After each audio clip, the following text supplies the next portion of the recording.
শেরপুরে গারো পাহাড়ের শালবনে মাঝে মধ্যেই জ্বলছে আগুন, পুড়ছে বনভূমি। এতে হুমকিতে জীববৈচিত্র্য। আগুন নিয়ন্ত্রণে আহত হচ্ছেন বন কর্মকর্তারাও।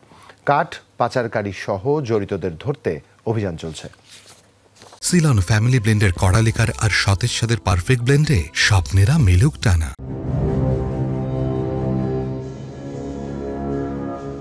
শেরপুরে গারো পাহাড় প্রথম দেখায় মনে হবে দাবানল। রাতের আধারে দাউ দাউ করে জ্বলছে আগুন, পুড়ছে শালবন। ঘটনার অনুসন্ধানে যমুনা টেলিভিশন। দিনের আলোতেও দেখা মিলল জ্বলছে সংরক্ষিত শালবন, ধ্বংস হচ্ছে বনভূমি, মারা পড়ছে পাখি ও কীটপতঙ্গ। পাহাড়ের আগুন দিলে তো এটা সরকারের অনেক ক্ষতি যায়। এখানে ঔষধি গাছ থাকে, বিভিন্ন প্রকার পোকামাকড় থাকে, চারা গাছ থাকে। এটা আমাদের বনের জন্য খুবই ক্ষতি হয়। বাড়িঘর করছি, এখন যদি আগুন দেয় বিরাট ধরনের ক্ষতি হয়ে যায়। কিভাবে আগুন লাগছে কিংবা কারা দিচ্ছে তা নিয়ে তৈরি হয়েছে রহস্য।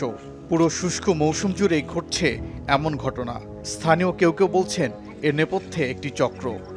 কেউ বিড়ি ধরায় মেস খোসা মারে আগুন জ্বালিয়ে ওঠে, আবার কেউ ইচ্ছা করে জ্বালায় দেয়। পাহাড়ে যারা ঘোরাফেরা করে, জঙ্গলে যারা যায়, কাঠ খড়ি কাটে, গরু বছরা এদের ভিতরে হবে।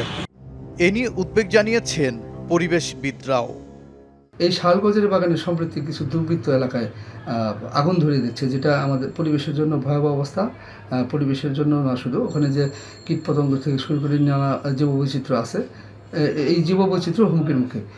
বন বিভাগের সাব জবাব, গহীন অরণ্যের ভেতরে কে কখন আগুন দেয় তা খোঁজ রাখা কঠিন। আছে জনবল সংকট। এক জায়গায় আগুন লাগছে, খবর পাইতেছে আরেক জায়গায়, এরকম বিভিন্ন ৩-৪ জায়গায় আগুন লেগে যায়। যখন একটা নিভাইতে গেলে আরেকটা পুরো শেষ হয়ে যায়। পরিস্থিতিটা এইরকম আর কি। আর কিছু সংখ্যক গরু রাখাল আছে, উদ্দেশ্যমূলক এরা এই আগুন লাগাই দেয় পাহাড়ের মাঝে। বন বিভাগের তথ্য মতে জেলার সীমান্তবর্তী নালিতাবাড়ি, ঝিনাইগাতি ও শ্রীবর্দী উপজেলায় প্রায় ২৫,০০০ একর বনভূমি রয়েছে। ওবায়দুর রহমান, যমুনা নিউজ।